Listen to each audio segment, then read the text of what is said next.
Welcome to the Wild Crone Wisdom podcast. I'm Vinutha Mohan, your host and a licensed marriage and family therapist from the Bay Area, California, specializing in trauma and attachment repair. I'm also a certified EMDR specialist and a certified shamanic practitioner. Beyond therapy, I create spaces for authentic connections, teach workshops, blog, and offer spiritual healing. Being a therapist and a healer is my life's calling, and I look forward to sharing my journey with you. In this episode, we discuss why family gatherings around the holidays can be emotionally dysregulating for many of us. What strategies can we adopt to regulate ourselves in such situations, and how can we lessen our suffering?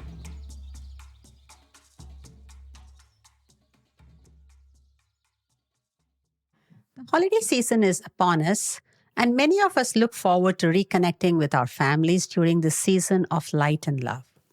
Equal number of us dread these gatherings for all the stress and conflicts that such events can trigger in us. Emotions run high during this time, making us want to run for the hills or hide ourselves in the basement or the attic. How can we emotionally regulate ourselves during this time? How can we ensure that we preserve the best of these times of togetherness and avoid the triggers and pitfalls of family gatherings? How can we make sure to not regress under stress and let our parents, in-laws, siblings, children get under our skin and trigger those raw wounds once again? Well, I would like to share one little strategy with you on how to regulate yourself better. It is called M.Y.O.B. What is M.Y.O.B? In the past couple of episodes, I talked about owning and writing your own script. Some of us, like me, for instance, are so good at creative writing and also so ambitious that not only do we write amazing scripts for ourselves, but we work overtime in writing scripts for every person in our lives. And that is where, friends, our problems begin. No matter how worthy your script may be for an Oscar nomination, no matter how sensible and well thought out, no matter how noble, nobody wants to follow your script for them. The spiritual teacher, Byron Katie, says that there are three kinds of businesses in this world: the universe's business, my business, and everything in between is other people's business. And every time we suffer, it is because we are in somebody else's business. When I first read that, I was flabbergasted. Surely that is oversimplifying things, I quibbled. But upon trying out this experiment over the next several months, nay years, I was shocked to discover that she was right. Every time I suffered, it was because I was in somebody else's backyard, poking my nose where it didn't belong. So, M.Y.O.B. means mind your own business. What does the universe's business mean? During the COVID pandemic, for instance, we were in the universe's business. We were fighting with reality. How dare you create this inconvenience for me and shut me down at home? When will you get your act together and release us from this misery, etc.? Because the universe is not following our script with the perfect weather, continuous supply of resources, constant replenishment of Mother Nature, even as we continue to plunder her resources, we throw a fit. How many times have we complained? Can you believe it is so hot, so cold, so much rain, so little rain? How do you feel when you pick a fight with reality? Reality is God, says Byron Katie. All the shoulds and musts and shouldn'ts and mustn'ts and if-onlys and what-ifs, think about it. Always meddling in somebody else's business. This discovery was truly mind-blowing for me. If we all minded our own business and focused on our own backyards being clean, there would be so much harmony and peace in our relationships, our lives, and in the entire universe. How does MYOB work? Most of the issues during family gatherings happen because we are walking around with scripts in our heads for each member of the family. My mom should not have said that. My dad should drink less. My sister shouldn't be married to that jerk. My son should rein in his wife. My daughter should parent better.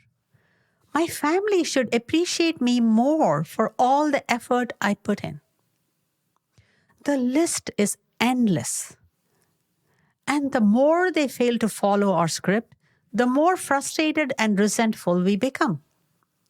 If we are passive aggressive, we never share our scripts with others and expect them to mind read and follow diligently. If we are control freaks and bullies, we repeatedly nag them and offer what we feel is helpful advice, and when ignored, resort to snide remarks and contemptuous criticism.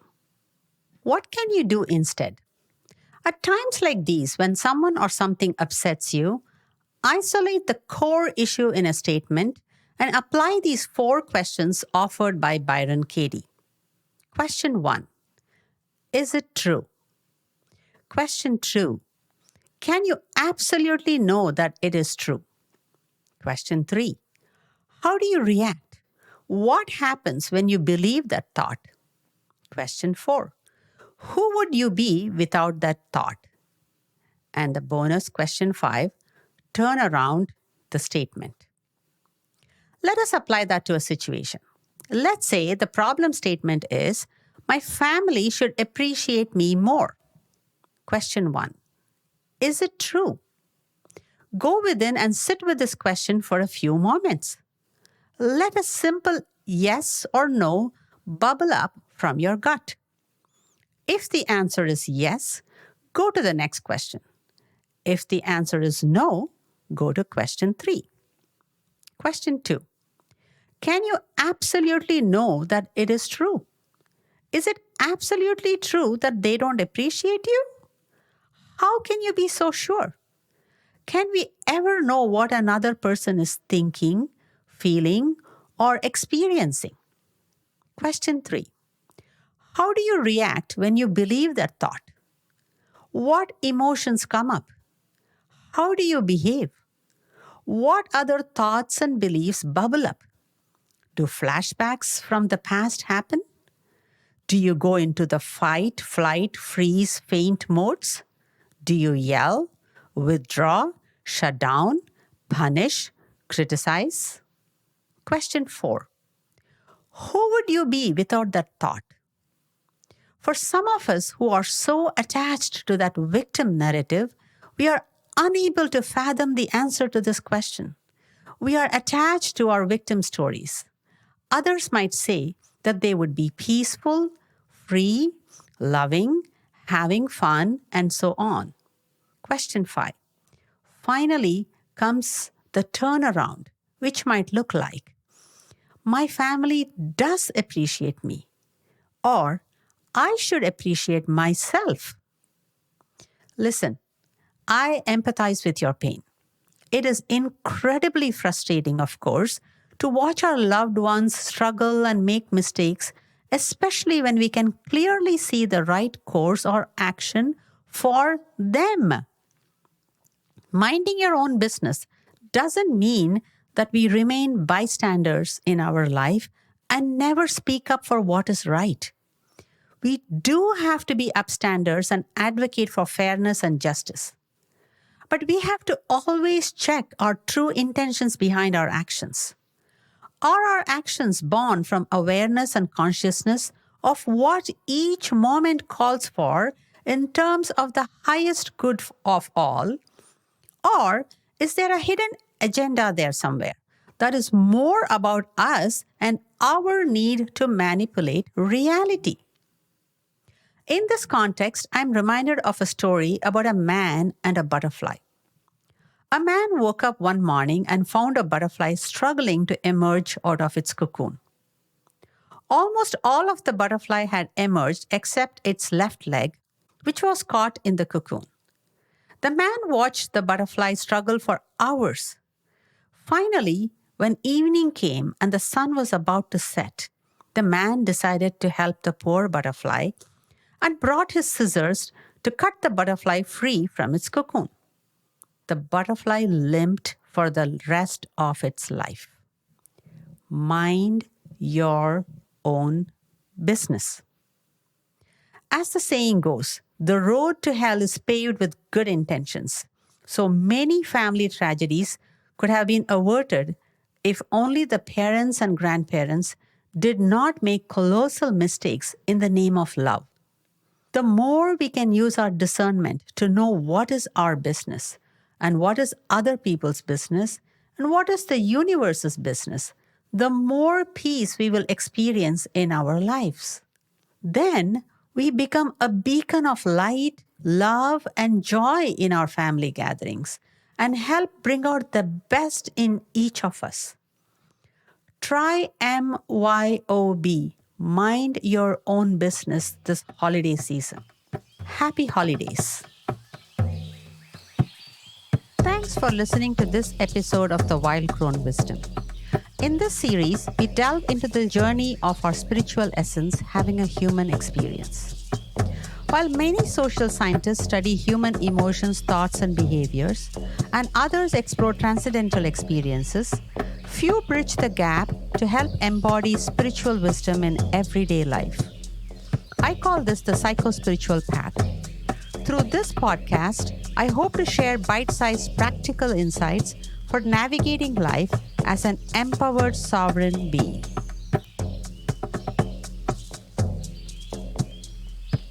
Please be advised, the information provided in the Wild Crone Wisdom podcast is intended for general information purposes only. Vinutha Mohan is a licensed therapist and healer. However, the content shared in this podcast does not replace or constitute professional advice, therapy, or counseling. It is essential to consult with a qualified mental health professional for personalized guidance regarding your unique circumstances. Thank you.